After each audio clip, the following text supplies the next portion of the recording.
I'm back home again. And this time it wasn't me asking to come home, it was doctor's orders to come home. So that feels really good.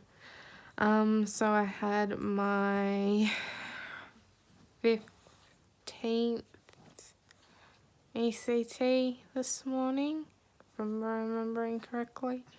If not, I'll fix it up when I name the video. My brain's not working. Yeah, I'll be going back in as an outpatient at the moment on Mondays. We're not sure for how long. I guess it just depends on how I go, but I've improved a lot since I first went in and since I went back in, so he's feeling pretty confident that we won't need too much what we call maintenance. Just see how it goes. But oh my god, I can't complain. I've got a story to tell in a minute, but I'm gonna tell my story first because it's my video. But the bloody anaesthetist. Sorry, I'm tired. I didn't even have my post anesthetic nap today, so I'm very tired. The anaesthetist, I've got bruises all up and down my arms from the cannula, or cannulas, because I have 3 put in me a week, which is fun, 1 for each ECT, and so I've got bruises on my arms and on my hands, and at the moment my worst bruise is on my left hand, on the top of my hand.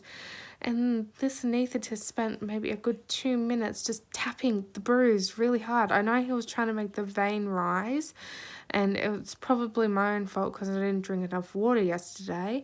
But point being, I was like, go away. Stop tapping on the vein. Go and find somewhere else to stab. Luckily, he did. He went and stabbed my, what am I? On my right arm instead.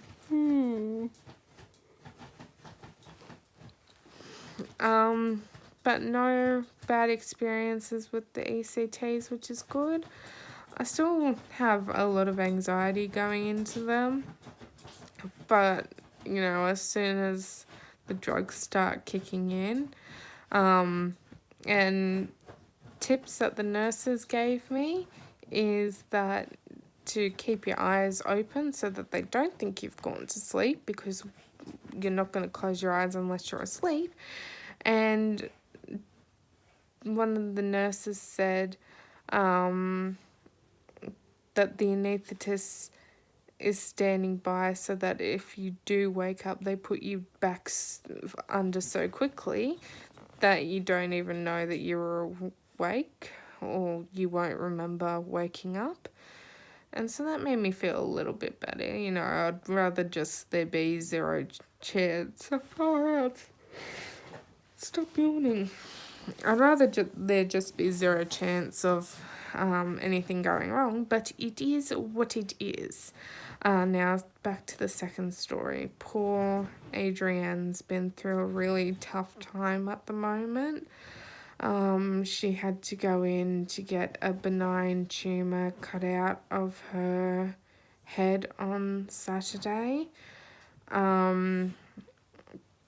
The way it was described to, and we've all agreed that we thought that this was how it was described to us, is that they would go in, it'd be like a little cut behind her ear, and that would be it. But the poor thing she had to get her head shaved partially, and they've had to put 22 staples in, and they've compacted her ear with stuff. I can't remember what it's called. Sorry. They've compacted her ear to make sure it basically just doesn't fall apart. But she is being so incredibly strong at the moment, and I just words can't do justice for how strong she is. And know that people may say, and it's more my parents who are obligated to say that she and I have our own strengths, but honestly, I don't know if I could have done it. She didn't have much of a choice because they're lucky they went in and got it, because it was getting very close to touching facial nerves, which would have given her permanent facial damage. But still, just the fact that she went in, because from memory, I think it was a very quick turnaround for how long it took. Sorry. For how long it took to book the surgery and everything. And then the poor thing's got to go in for a laparoscopy at the end of the year as well, and they're always fun. She's had quite a few of those. I was only joking the other day that I might finally be catching up to her on how many times we've been put on anaesthetic. But no, she's going to go and steal my thunder.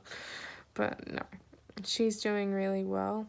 So I'm going to look after her over the next few days, because at the moment, even though I'm out of hospital, because I'm going in as an outpatient and just to monitor me, they don't want me really doing too much. I was already thinking about like work and things, even over the weekend before I came out of hospital. I was starting to, I don't want to say stress, because people are going to be like, oh my God, but it's just, I'm very grateful for how much mum and dad support me, and I don't want to prolong it.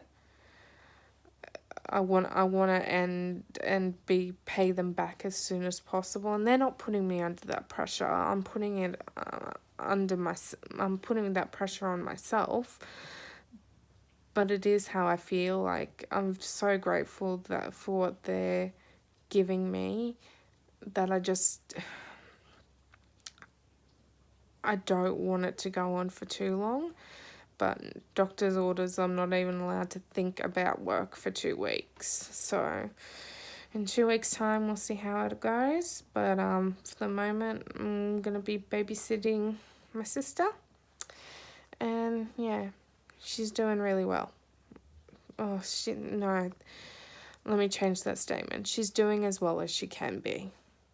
And she's stuck with me, so not doing that great then. I was trying to make her laugh today. She got a little upset, and her husband was like, "Bub, you're still beautiful." And I turned to him and I said, "But you're obligated to say that. See, I'm her sister. I'm not obligated to say stuff like that." And then I turned to her and I said, "Adrian, you don't look that bad," which is the truth. She's still got it. Hair grows back, and the scar will be hidden. She's still beautiful. And we've got a really good hairdresser as well, so that helps as well. But yeah, I think that's all that's going on in my life at the moment. Still yawning. But yeah, Adrienne and I are going to do puzzles and diamond art and play with her puppy Noah. Lots of fun things are going to be happening. So I'm excited to be out of hospital. And selfishly, I wish she hadn't have happened. Let me try that sentence again. I wish she hadn't had to have gone through the surgery. But selfishly, I'm happy she gets to spend the time with me. But yeah, that's all I'll update you on for now. That's all that's happening in my life at the moment. See ya.